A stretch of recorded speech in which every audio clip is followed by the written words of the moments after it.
Kimchi Chino! 오빠,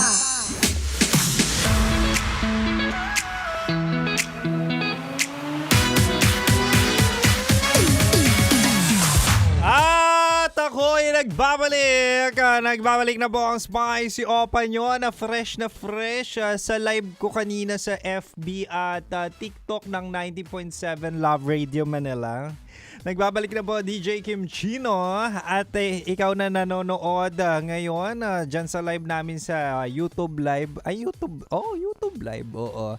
Nakalive po kami kasi ngayon sa YouTube account ng 90.7 Love Radio Manila. So kung gusto nyong nakikita ako habang nagsasalita, habang pinag-uusapan natin ang pag-move on na yan, pumunta kayo dyan, makikipagkulitan ako sa inyo. Oo, makipagkulitan ka rin sa akin, pero kung ikaw ay nagdadrive, makinig ka na lang. Anyway, balik na tayo sa ating programang Chinitox, usapang pag-ibig mula sa Spicy Opa mo DJ Kim Chino. At di ba nga sabi ko sa inyo, minsan kapag iniwan kayo, kapag sinaktan kayo, definitely mahirap umusad. At ikaw na ngayon ay sinasaktan, nasasaktan, pinagpalit, ay talaga nga naman kailangan mong marinig ang mga bagay-bagay. Kailangan mong marinig ang mga steps na to para ikaw ay makalimot at pwede na ulit makipagbembangan. Ito na, mahala. Sabi ko kanina, ibibigay ko ang 3 steps sa pag-move on. Sabi ko kanina, unang step, syempre, is acceptance or pagtanggap. Ito yung sinasabi ko na tanggapin mo yung nararamdaman mo.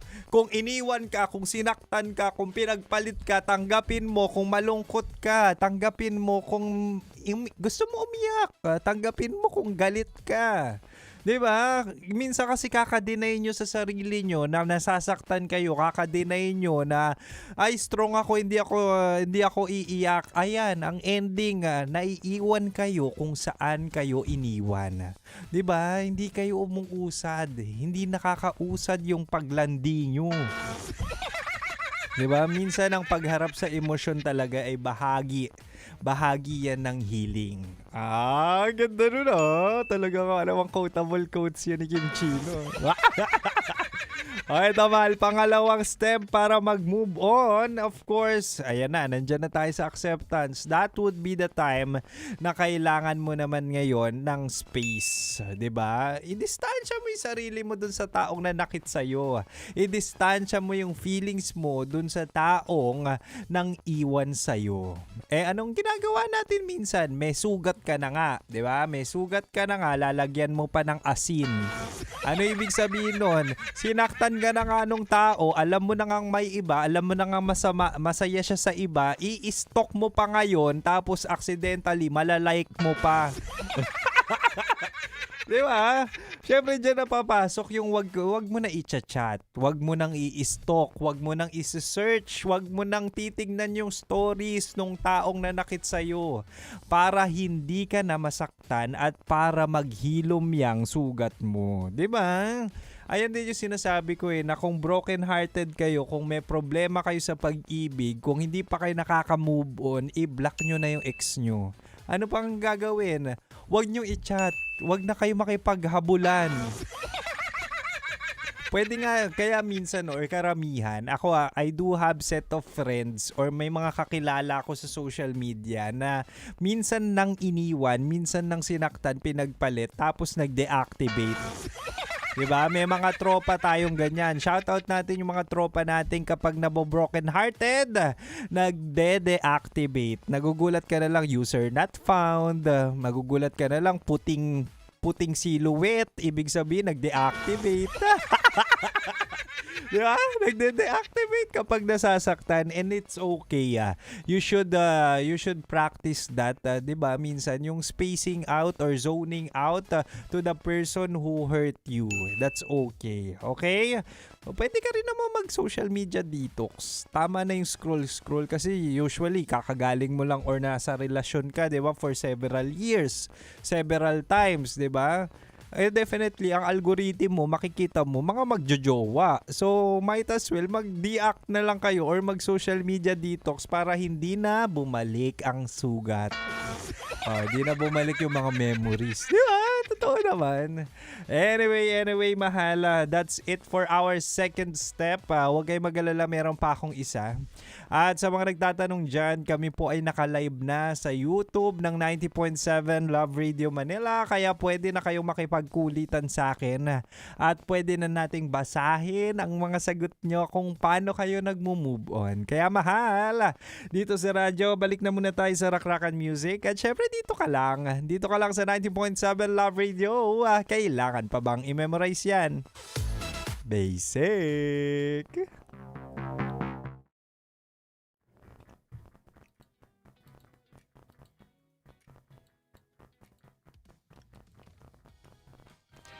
Hi, mahal. Wait lang.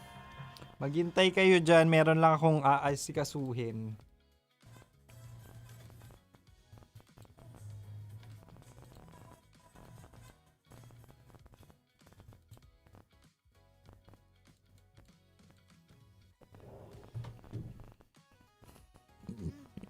And yes, mga mahal, I'm done. Ayan, shoutout natin si Christian, si Marilu, nandyan na rin. Maayong gabi sa mga iniwan, maayong gabi sa mga sinaktan, maayong gabi sa mga nagsiswimming katulad ni Alexander na talaga nga naman laging present gabi-gabi. Oo, ganun talaga yan, mahal. Di ba? Totoo naman, ganyan naman talaga. At shoutout natin ang mga sumagot sa ating mga katanungan. Ini-screenshot ko yan, huwag kayong mag-alala. Oo, ini-screenshot ko. Di ba nga, nagtanong ako actually sa aking social media account na DJ Kim Chino kung paano sila nagmo-move on. At ngayon sinasabi ko kung paano nagmo-move on si Kim Chino, di ba? Ito yung mga proven and tested ko based on my experience. Pero syempre gusto ko rin malaman yung sa inyo. Sabi ni Jeremy, naghahanap din po ako ng iba. Oo, para maka-move on. Yan. Napakayayabang.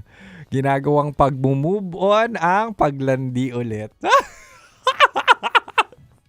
May mga ganyan tao Sabi naman ni Mowen, paano siya nagmo-move on? Nagda-drive po ako. Naglo-long drive po ako. Wow, yaman. Uy, masarap magkaroon ng jowa na marunong mag-drive Di ba? Totoo yan.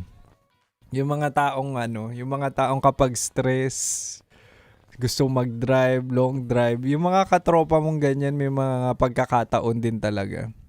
Sabi ni Marilu, umiwas magmahal para maka-move on. What? Uy, totoo naman yun. Huwag kayong magmahal kapag hindi pa kayo ready. Huwag kayong pumasok sa relasyon kung mahal nyo pa yung ex nyo. Di ba? Hindi yung itetest nyo yung waters. Or itetest nyo yung water kung ready na kayo makipag-relasyon. Hindi. Alamin nyo sa sarili nyo dapat.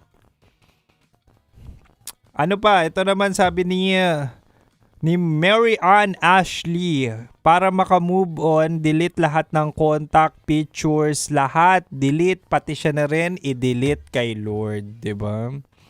Totoo nga naman. I-delete nyo naman talaga yung... Ewan ko ba sa inyo, ex nyo na nga, meron pa kayong picture sa gallery. Talaga makikita at maaalala nyo yung memories. Nanggigigil ako sa mga taong to. Iniwan na nga kayo, sinakta na nga kayo, nagkikip pa kayo ng mga photos na cute siya o di kaya gwapo, maganda siya. O sabi naman ni Rai, makaka-move on ka rin pag may bago ka na. Ay, totoo ka naman, landi lang ng landi. Baka maka-move on ka niyan. Gawain pa Rai Mga gawain nyo O ito naman, sabi naman ni Louie. Ano to? Bumiyahe sa bagong environment. Uy, totoo yan Kung kayo ay kunwari nag-date or na-form ang inyong relasyon sa Baguio. Example lang to Example lang naman. Kung na-form ang relasyon nyo sa Baguio, di ba? Sa Burnham Park. Syempre, huwag ka nang babalik sa Burnham Park, di ba?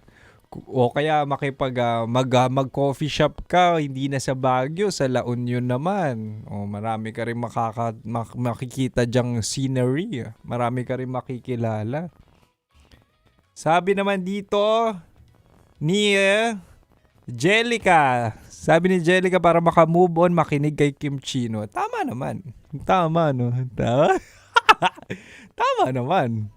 Para makamove on kayo, makinig kayo sa akin kasi lahat ng problema sa pag-ibig naranasan ko na. Alam ko na yung mga sagot dyan. Oo.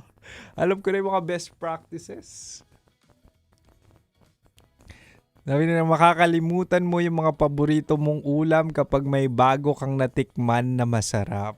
Oh, edi tikim lang ng tikim. Tama naman, oh. Tikim lang ng tikim hanggang mahanap mo ang tamang timpla. Tikim lang ng tikim, mapaano man yan, mapatahong man yan o talong. Tikim, tikim lang ng tikim hanggang mahanap mo yung tamang panlasa. Di ba? Tamang panlasa sa breakfast o di kaya sa lunch o di kaya sa dinner. Ay naku, baka mayari ako ng mga boss ko dito. Hindi, ang pinag-usapan namin dito pagkain. Ito kasi si Ray eh. Kung ano-ano sinasabi. Kaya ako naka-move on kasi nakikinig ako ng music. Oy, pwede minsan kasi hindi mo na kailangan magsalita. May kanta na talaga na nagdidikta o di kaya nag-e-explain, 'di ba? Ng pinagdadaanan mo sa buhay. Hindi lang sa pag-ibig, hindi lang sa pag-ibig. There are songs, there are lyrics, there are composers na talaga nga namang struck to the bone ang kanilang mga message sa mga kanta. Kaya it's a one way for you to move on. O ito pa, kaya ako naka-move on kasi nagtrabaho ako nag-hard work na lang. Sige.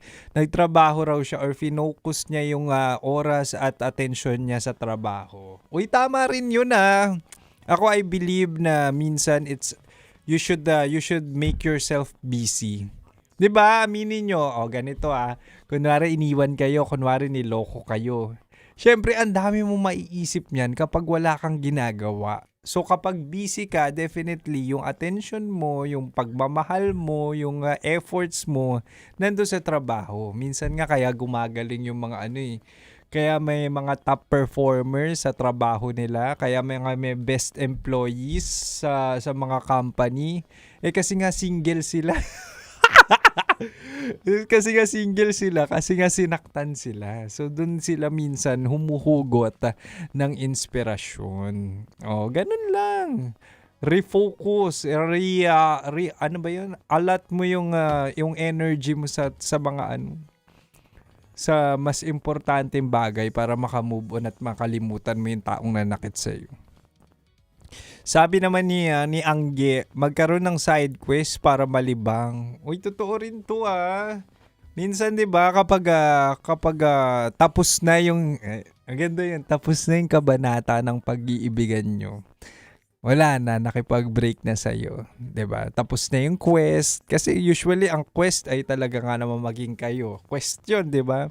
So kapag tapos na yung quest, tapos hiniwalayan ka na, hindi nag-workout, you should have a side quest. 'Di ba? Katulad ni Angge. Ito yung tropa kong to may side quest to. Sumasayaw-sayaw to na naka-panty. Meron pa ako isang tropa. May side quest 'yan. Naglalakad-lakad 'yan kahit taga Manila siya. Taga Manila siya pero naglalakad-lakad 'yan sa Ortigas. 'Di ba? May side quest 'yan, minsan singer, minsan yung side quest niyan senator.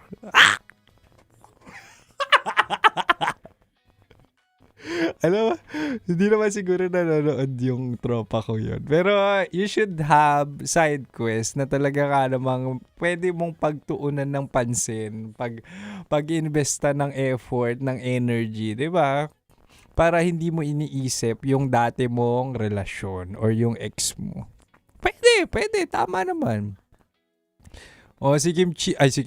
Si Alexander Hidalgo, 'di ba? Walang side quest 'yan, pure swimming.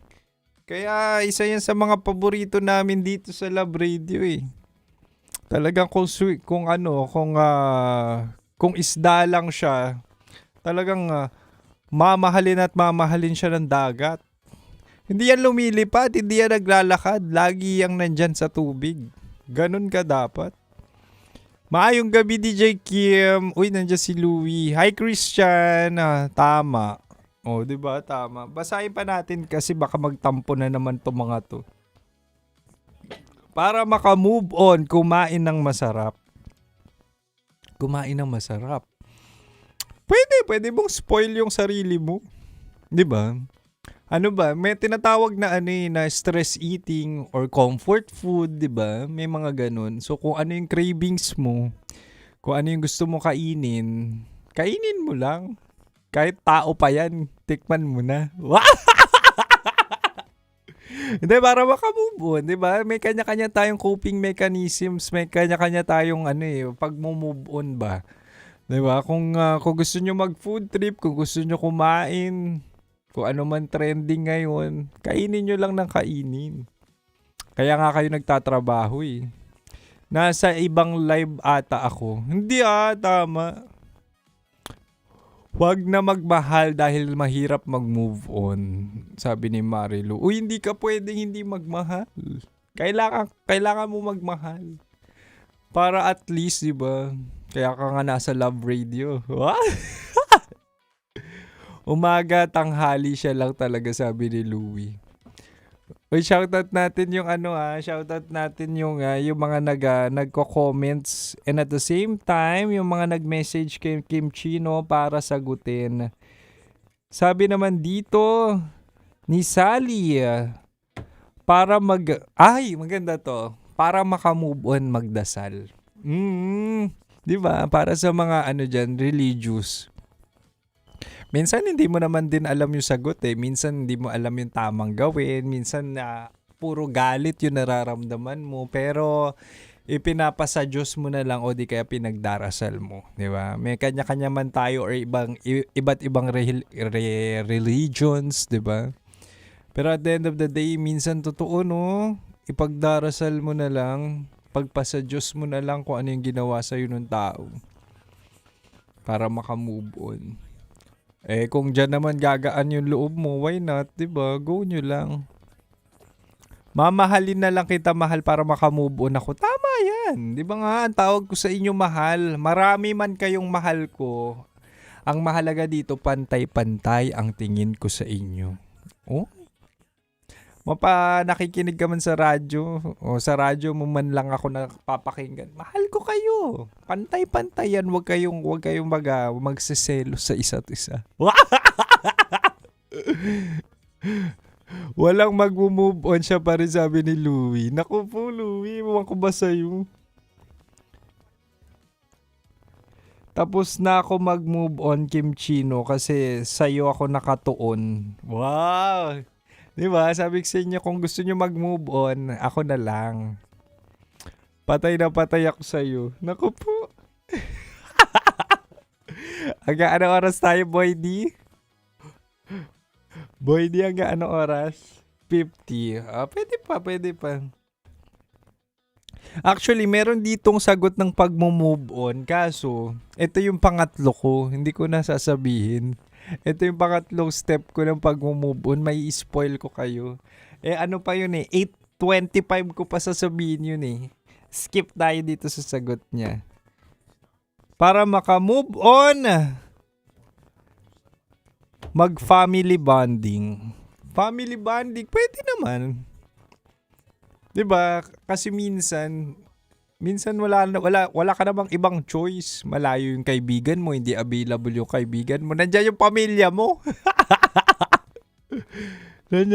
nandiyan yung pamilya mo. So sa kanila ka kumuha ng support system. 'Di ba? May mga pamilya naman tayo for sure. Si Alexander nandiyan pa rin at nagpo-promote siya. Alexander the swimmer. Wow. Dapat may video ka rin na nagsiswim ka, Alexander. Mahal, para maka-move on, maglaro ng mobile games. Pwede naman. Ako nag-mobile legends ako. Ano pa? Mobile Legends or Magic Chess. Ayan, nilalaro ko rin yan. Si Boy D, naglalaro yan ng Valorant. Yung kasama niya yung Sino kasama mag-Valorant, Boy D? Boy, sino kasama Valorant? Grabe, nakita. Alam mo, late ko na nakita na nakafollow ka pala sa akin. Pinalaw back ko na. Si Boy Dot Dot. At nung pagka-follow back ko sa kanya ay talagang bumungad sa akin. Na talagang namang nakapatong pa ang paa sa tuhod niya. What?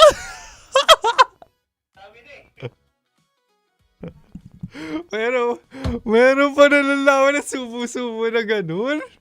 May ganun pa, yung pinagdugtong yung picture. Apakayabang talaga na ito ni Boy Dot Dot. Ewan ko ba dito? Regular ka na ba?